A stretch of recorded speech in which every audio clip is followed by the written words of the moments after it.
This is the GAN 15 maglev, GAN's new flagship cube that released on September 30th a few months ago, which means that I'm really late to this review. Starting off, this cube goes for $70 on SpeakyShop.com. Use code J to get 5% off your order for the UV coated version, which is slightly less than the GAN 14's price, but still very expensive nonetheless. The unboxing experience is pretty much similar to other GAN cubes before the GAN 12, where they start going back to having the box open like an iPhone, so no more magnetic box like the GAN 13. It comes in this case, which has extra magnetic corner feet to strengthen the magnets, and it also serves as some way to make the cube stay snug in the box. And only that cube, or pretty much any GAN cube, as if you put any other cube that is slightly smaller or what you would think is the same size, it rattles around in the box.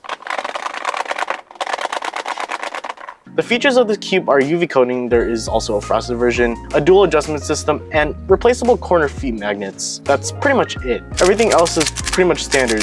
They got rid of the edge repelling magnets present in the last two releases and the ability to adjust the magnets using the levers present on the corners and edges. The customization system is pretty much the same as past few GAN cubes. You can adjust the center travel using the inner ring, with 6 being the loosest and 1 being the tightest, and adjust the elasticity using the outer ring, which how tight it is oddly the other way around, with 1 being the loosest and 6 being the tightest. So nothing really new aside from the inner ring looking slightly different. You do have to use the fire hydrant tool they give you to adjust it instead, which you can also use it to remove the corner feet magnets. The blue one is the weaker strength, while green is the strongest. It also has that stupid center cap design of the GAN 14 Pro, which you use this one tool to remove, which I hate having to use each time I want to adjust something, but I digress. Now that we got the basics out of the way, let's talk about what I think about this cube. So I've been using the GAN 15 for more than a week now and did about 1,000 solves on this cube, and I wasn't really impressed with this cube during the unboxing and I'm not very impressed after testing. Let's get all of the good things out of the way first. It's a bit lighter, they simplified the cube a little bit, making it less overwhelming to customize and use except for replacing the magnet rods, and lowered the price slightly. That's where all of the good things about this cube ends. One word: catches.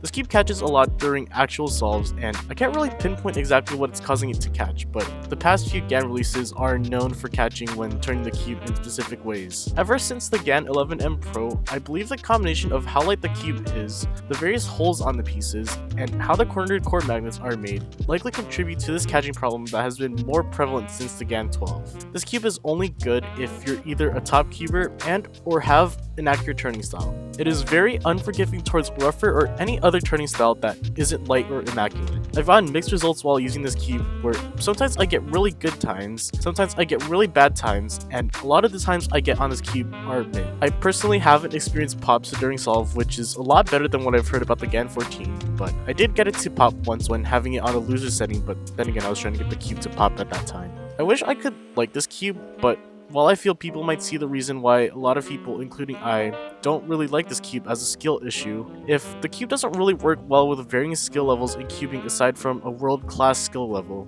the cube isn't great otherwise. Although GAN is going to the point of lowering their prices and simplifying their cubes slightly, I personally cannot recommend this cube to anyone. There are a lot more cubes out there that perform better, fit a wide range of turning styles, have similar or even more features, and most importantly, a lot cheaper, like the WRM V9 and V10, the RS3 V5, the Tornado XT3 V1, the Hudong, and the Tornado V4. Even the GAN 12, which most people actually do like, although I think it still has those like catching issues, but probably has gotten a little bit better, is also way cheaper than this cube, and people still use that cube. The GAN 15, meanwhile, it's super mid.